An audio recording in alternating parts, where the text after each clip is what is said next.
Have you ever walked past your sourdough starter sitting on the counter and thought, oh no, I should probably feed that?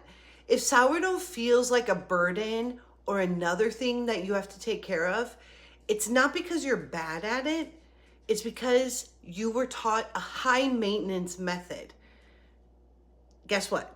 You don't need to do daily feedings. You don't need to do daily discard either. In fact, in this video, I will tell you in which situations I discard, and at the end of the video, I will give you some things that you can do. Started making sourdough, you probably were told, feed daily, discard daily, keep it on your counter, maintain it forever. And you think that's just the cost of having a sourdough starter. But here's what happens. You go through bags of flour, you start to feel guilty if you miss a feeding, and you start to feel trapped by your starter, and eventually you quit. Because it feels high maintenance. But here's the truth. Daily discard is not a law of sourdough. It's just one maintenance style. Yay! So before we dive in, let's first define discard. Discard is simply removing part of your starter before feeding it. Essentially, it is starter that you're not planning on using when mixing your dough. But because you're managing really the size and balance and strength, there may be certain situations when discarding is necessary. Some methods require you to only use your starter when it is at peak, thus requiring a fresh feeding. In Sandra's Sourdough Made Simple, we discard with intention, not by default. So let me show you the only 3 situations that I discard. Number 1, when a starter is developing. The first situation that I discard is when I am building a brand new starter from scratch. Yes, you discard then. Why? Because in the beginning, in the infant stages of your starter is unstable. You're building balance. You're strengthening the wild yeast. You're controlling acidity. Discarding during this phase will prevent overwhelming acidity, encourages stronger yeast colonies, keeps the ratio of flour to bacteria balanced. This phase is temporary. It usually only lasts up to 10 days. But once your starter is mature, aka established, daily discard is no longer required. And that's where most people get stuck. They keep following beginner rules forever. The second situation I discard is when a starter has been sitting too long. So maybe it smells sharply acidic. There's hooch on the top, and it hasn't been fed in weeks or months. There also will be no gluten web, and there will be no bubbles. It just kind of looks sad and depleted. That's not failure. It's not even dead. It is simply a starter that is taking a long rest. Fermentation is continuing. In this case, what I do is I discard most of it because I want to reduce excess acidity and rebuild strength. You keep a small portion of starter in your fridge and feed fresh flour and water, you will lower your acid load, increase your food supply, encourage strong yeast growth. It's like pressing reset. This is intentional discarding, not routine discarding. There's a big difference. And then the third situation that I discard, and this one is common sense, but something we don't think about until it's pointed out or too late, is I discard if my starter needs to be fed and there isn't room in the jar for it to double or triple. Then I will remove some of my starter, aka discard, not because sourdough demands it, but because physics does. If it can't expand, it can't thrive. That's not a rule of fermentation, that's a rule of space.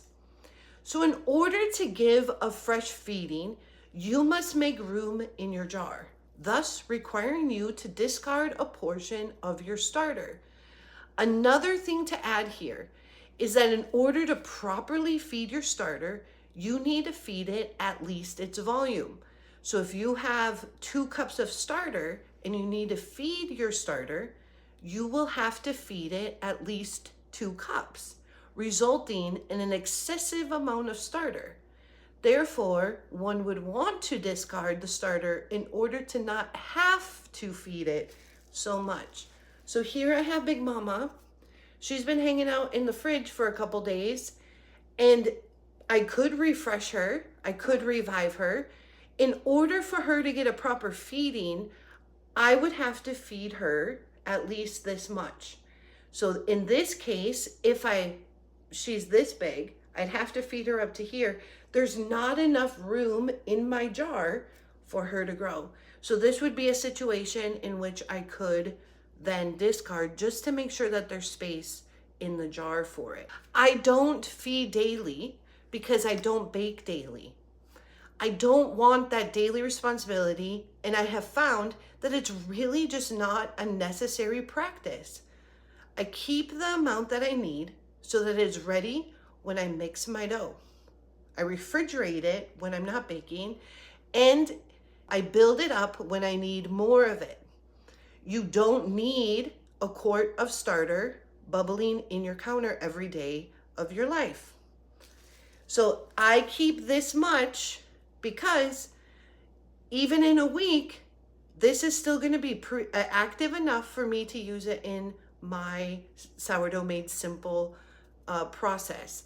So I literally pull my starter out of the fridge, take out half of it, or what I need for my mixing my dough, mix my dough, feed my starter, let them rise, put them both in the refrigerator, and then I'd form my bread and bake my bread. The simplest way to make and maintain a sourdough.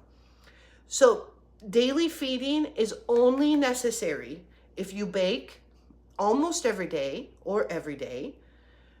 You keep it at room temperature, but most home bakers bake maybe once a week, maybe twice. So why are we maintaining a bakery schedule? Like, maintaining your starter every single day is what bakeries do because they're making bread every day. Sourdough should work for you. You should not work for your sourdough. That's my entire philosophy in my Sourdough Made Simple course and community. A simple process, less waste, less maintenance, more flexibility. And guess what? The bread is delicious, fermented beautifully, and most importantly, feeds my family and customers. Sounds like a win-win-win. If your starter is less than 14 days old, hang in there. You are on track and will need to continue to discard until it is established. If you are not getting much growth from your newbie starter, try adding a little bit more flour at your feeding.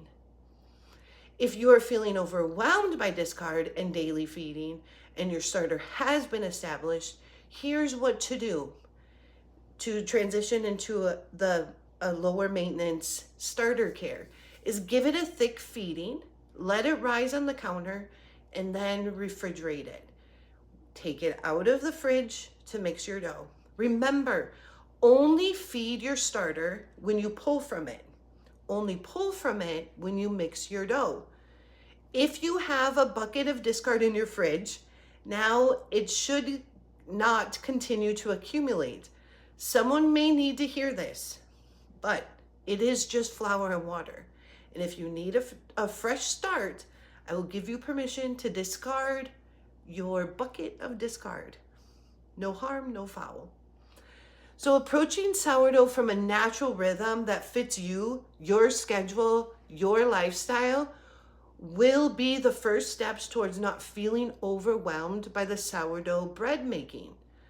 Let me know in the comments if you have been exhausted from daily feedings, feeling trapped by daily care of your starter, or your fridge is being taken over by discard. I'd love to hear from you.